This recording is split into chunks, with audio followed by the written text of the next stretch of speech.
Welcome to the Little Marketing Podcast, where we share practical, real-life advice for Australian small businesses. Today, I wanted to talk to you about the difference between branding and marketing. A lot of people think that they're the same thing, but they're not. And understanding the difference is going to help you stand out and get results with your marketing. So today, I'm going to break it down really simply for you. No jargon, no fluff. I'll give you some examples that you can relate to, and by the end of today, you'll see exactly how branding and marketing work together. Branding explained. Branding is basically who you are. It's the personality of your business. Think of it like your business's identity. It's not just your logo or your colors.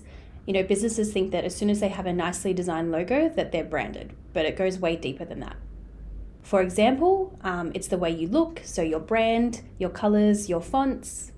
It's the way that you sound, so your tone of voice and your communication, and the way that you behave, so your values and what you stand for. If you think about a person, your branding is your personality, your values, and the way that you carry yourself. If you're reliable, funny, and kind, that's your brand, and it's the same for business. Let's say you run a landscaping business. If people know you as the guy that's always on time, doesn't eat work, and leaves the property cleaner than when you arrived, that's your brand. That reputation is part of your branding. Working with small businesses, the ones who stand out are the ones that have a clear brand. They know what they want to be known for, and every decision ties back to that, and it makes marketing so much easier. Marketing explained. So that's branding, and marketing is a little different. Marketing is how you share your brand with the world. It's the actions you take to attract customers and get them to buy from you. It's the tools, the channels, and the activity in your marketing. For example, you have posting on social media, running Facebook or Google ads, email newsletters, flyers, local sponsorships, and even word of mouth. If branding is the story, marketing is how you tell it. So if we go back to the landscaping example, if your brand is reliable and professional, your marketing might be Google reviews that highlight how reliable you are, photos on Facebook showing your tidy work, or even a guarantee that you promote in your ads. If we think about Bunnings, and everybody knows Bunnings, their branding is all about being practical, helpful, and affordable for Aussies. Their marketing, their sausage sizzle, their ads with the warehouse prices, and the big green shed that you always instantly recognize. It's all marketing reinforcing the brand. How branding and marketing work together. Here's where people get confused. Branding and marketing are different, but they're connected. One can't work without the other. If you think of branding as your engine and marketing as the fuel, if your engine isn't right, no matter how much fuel you pour in, it's not going to run properly. So many businesses will just post a Facebook ad, sponsor a local team, but because their brand isn't clear, the marketing just falls flat. So get your branding right first, and then use marketing to tell that story across all different platforms. There's a common mistake made by Aussie small businesses. Businesses always say, we need more leads. They then throw money into Google ads, people click, but they're not converting. And why? Because the brand isn't strong. There's no clear message, there's nothing that makes them different to the competition. One of the easiest ways to explain the difference between marketing and branding is to give you some real life examples. So I'm going to go through a few examples of small businesses that we've worked with to try and show you the difference between marketing and branding. We worked with a local physio who was struggling with their Facebook ads, and they just weren't getting any traction. When we looked at their brand, nothing stood out, and they just looked like every other physio.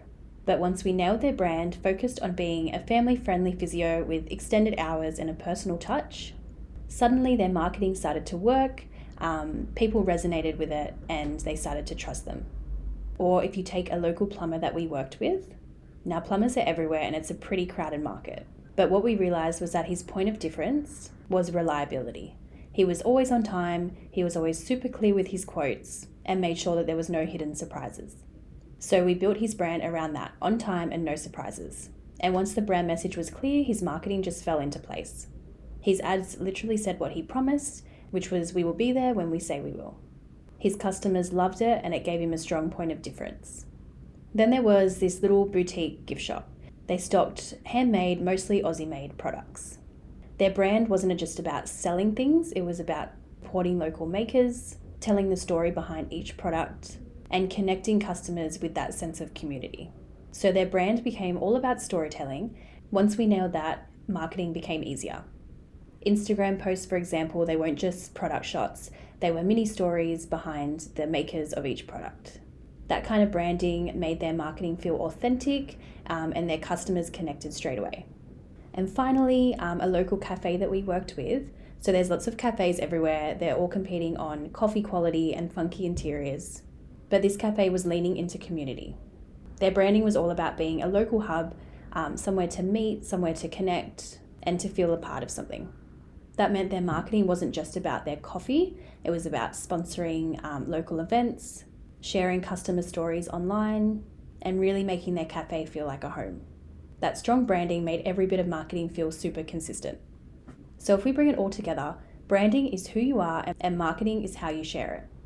Without branding, your marketing will always feel scattered. And with strong branding, your marketing has focus and impact. If you can take one thing away from today, let it be this. Don't just jump into marketing tactics for the sake of it. Stop and get your brand right first and let marketing do the heavy lifting. The clearer your brand, the easier your marketing will be. So thanks again for listening to today's podcast. If you found today's chat helpful, please share it with another small business owner who might be struggling with their branding and marketing. And if you need help making sense of your own brand, then please reach out. We'd love to have a chat. You can follow us on our socials. You can visit our website at littlemarketing.com.au, and you can even send us an email at ask@littlemarketing.com.au.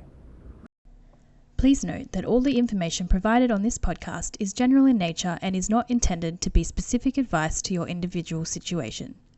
Please be sure to engage a professional for a customized approach to your business and personal circumstances.